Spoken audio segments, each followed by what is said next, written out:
All right, let's talk a little about e-bike kits now that I've had a chance to use a couple different bikes with different systems. These are ones that you get online pretty much. Luna, or the Baafang BBS-HD, I think, and this other one is Ebikeling. This is a 750 watt motor, and then hub motor. And this guy over here is the Baafang bottom bracket motor, Luna software edition. I think it's like 1500 watts, so it's a lot more powerful than this other one. But after riding both of them, this guy's mine. This one is now a friend of mine's. They are different. So I've learned a few things while using them. So some things I didn't consider. So the Baafang is the one that I started out with, and it's really powerful. It's very fast. It'll do about 36 with the throttle on the flats. It's a lot of fun. The bottom bracket is the big issue for me. They're really wide. So I'll show you the spacing.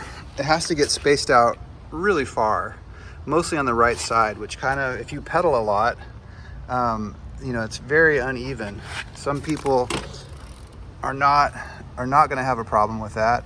Somebody like me, who I like to pedal, that's going to be a problem because it starts feeling really weird on your hips if you're doing any higher mileage. And then the other big thing is the gearing. Because it engages the whole drivetrain to generate power, the drivetrain wears out fast, way faster than normal. So you're going to go through chains and cassettes at a way higher rate than if you have a hub motor. The hub motor delivers power straight to the wheel without using the drivetrain. So your chain is going to last way longer, and it doesn't have the same bottom bracket issues.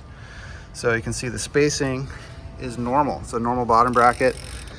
The spacing is not weird. So your hips, if you pedal a lot, it's not going to be a problem. So yeah, so for commuting, I think the hub motor is a little bit better, just because it's going to be way less wear and tear on your drivetrain. It's going to be cheaper to operate. They're usually less expensive in general, unless you go for something with massive power. The downsides of these guys, the weight is way more uneven in the bike. It's going to feel, you know, like there's way more weight in the rear of the bike. So they're not going to feel quite as balanced. It's not a big deal, but if you were to try to ride off-road, which this, you know, is a real mountain bike, and it's going to handle a lot better off-road. It's going to have, the weight is going to be a lot farther down in the center of the bike, and then the torque is going to be higher. They just seem to generate better power off-road, even though I didn't take this off-road very much. I set it up for commuting. That was my use case. So yeah, it depends on what you want to do with it.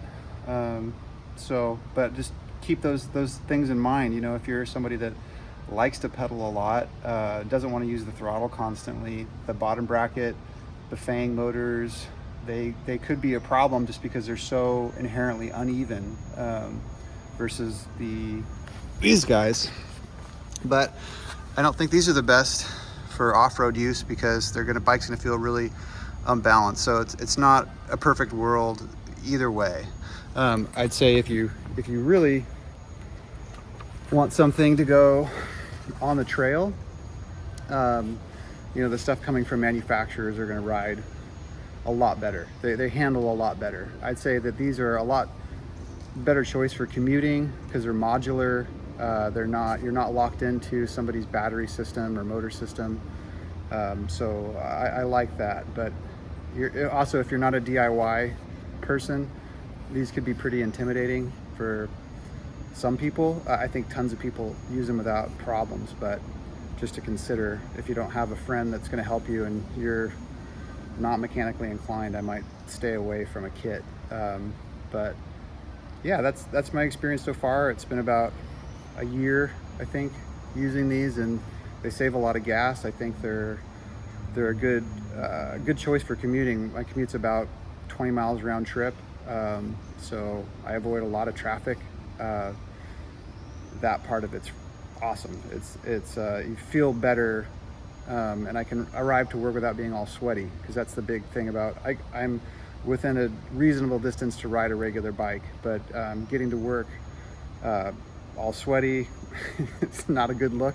It depends on where you work, so that might not be a big deal for everybody. There's no showers here. So anyway, hopefully that helps, somebody make some decisions, or considering their own options. Yeah, good luck. All right.